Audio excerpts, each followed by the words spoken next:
Ei, deixa eu te fazer uma pergunta. Como você age quando você está triste?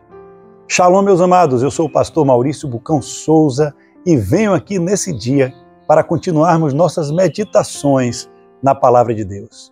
Tantas são as preciosidades e as revelações que nosso Pai tem para nos entregar. Sabe, eu estava pensando nesse período pós-pandemia da Covid-19 em quantas gente ficaram tristes naquela época. Eu lembro que eu estava numa casa e meus pais precisavam que eu fizesse supermercado para eles, diante do medo de sair de casa.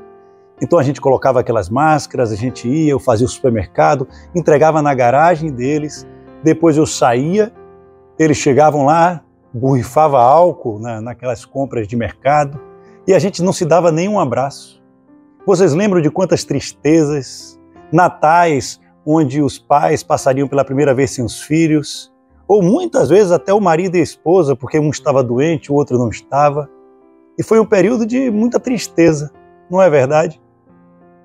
Na verdade, meus queridos, o que acontece é que em várias situações da nossa vida a gente fica angustiado, a gente fica triste. E na igreja também não foi diferente, porque muitos nessa pandemia se afastaram da igreja e quando acabou, não foram mais para o culto, não foram mais buscar Jesus e essa tristeza continuou. Porque a única felicidade verdadeira é quando Deus, Ele está dentro de nós, reluzindo. A gente se entristece porque não conseguia passar as festas juntas ali. Mas o que dizer de quando tinham as festas? De quando as festas voltavam? Será que os natais alegravam o Senhor? Será que as reuniões eram para se alegrar, significando uma lembrança do nascimento de Jesus Cristo? Será que as Páscoas eram reunidas para celebrar que Jesus morreu por nós e ressuscitou naquele dia? Ou era apenas para comer ovos de chocolate? Será que agradava a Deus? Então era um povo triste de qualquer maneira, seja uma alegria falsa ou seja uma tristeza, porque não estava junto de alguém. E muitos também cometeram suicídio nessa época. Foram muitos os suicídios. E a palavra vai dizer que Jesus olha para eles e se compadece deles. Aonde, pastor? Onde está isso? Vamos ler aqui 2 versículozinhos. Vamos abrir aqui no Evangelho de Mateus, capítulo 14. Veja o que fala o versículo 13 e o versículo 14. E Jesus, ouvindo isto, retirou-se dali num barco para um lugar deserto, apartado, e sabendo o povo, seguiu a pé desde as cidades. E Jesus, saindo, viu uma grande multidão e, possuído de íntima compaixão, curou os seus enfermos. O segredo para a gente entender essa passagem, entender essa história que eu contei aqui sobre a pandemia, é o início. O versículo 13 vai dizer, e ouvindo isto, Jesus se retirou num barco. E ouvindo o quê? Gente, de Isabel nasceu um cara grande para Deus, chamado João Batista. Ele era cheio do Espírito Santo desde o seu nascimento. A palavra diz que ele era a voz do que clama no deserto. E ali, depois de algum tempo, Maria também conceberia um filho. E esse filho seria a voz do deserto. Seria o Filho de Deus, seria o próprio Deus encarnado entre nós. E eles eram muito amigos. Eles eram primos, porque Isabel era prima de Maria. E tanto que João é quem vai batizar Jesus, vocês lembram disso? Numa outra ocasião, os discípulos de João chegaram para João e disseram assim, olha, o Jesus que você batizou está com muito mais discípulos, está batizando lá. E João diz, é para ser assim. Ele se alegra e ele diz, é necessário que eu diminua e que ele cresça. Numa outra ocasião, Jesus olha para a multidão e diz, João, não há nascido de mulher ninguém maior do que João, e o menor no reino dos céus é maior do que ele. Vejam só a que estima Jesus tinha João. Eles eram amigos. Mas o que isso tem a ver com e ouvindo isto que a gente leu no versículo 13? Pois é, teve uma festa no palácio de Herodes, e aí ele chegou por causa da filha que dançou, Salomé, e ele diz assim, pode me pedir o que quiser. Então ela dança para ele, ela dança sensualmente e depois ela vai dizer: eu quero a cabeça de João o Batista numa bandeja. E decapitam João o Batista. Sabe o que é isso? Arrancaram a cabeça dele por não negar o Evangelho, ou seja, por não negar Jesus, por não negar os princípios de Deus. E aí os discípulos pegam o corpo, enterram e vão contar a Jesus que aquele que ele amava, esse primo dele, esse primo íntimo que estava ali levando o Evangelho, a voz de Jesus, porque é a voz do que clama no deserto, ele morreu. E não apenas morreu, arrancaram a cabeça dele. É inevitável imaginar a cena. Arrancaram a cabeça porque ele era a voz de Jesus. E aí Jesus, ouvindo isso, se retirou num barco para ficar sozinho, para chorar. Agora pense no início. Quando você perde alguém, quando seus filhos saem de casa para as drogas, se você é uma pessoa que está no Evangelho de Jesus, quando alguém de sua família se rebela contra o Evangelho, se rebela contra você, o marido te trai, a esposa te trai, ou uma dor tão profunda que cada um imagine a sua. Será que você quer ficar sozinho? E o que acontece quando alguém quer invadir esse espaço? Olha, eu mesmo, a gente não é perfeito, né? Se acontece alguma coisa assim, ou às vezes a gente só está brigado, né? Se eu tiver brigado com minha esposa, eu quero ficar sozinho. E eu, como pastor, às vezes até alguém liga e você fala: poxa, eu não estava afim de falar agora. Aí eu quero me isolar, as pessoas não estão respeitando esse momento.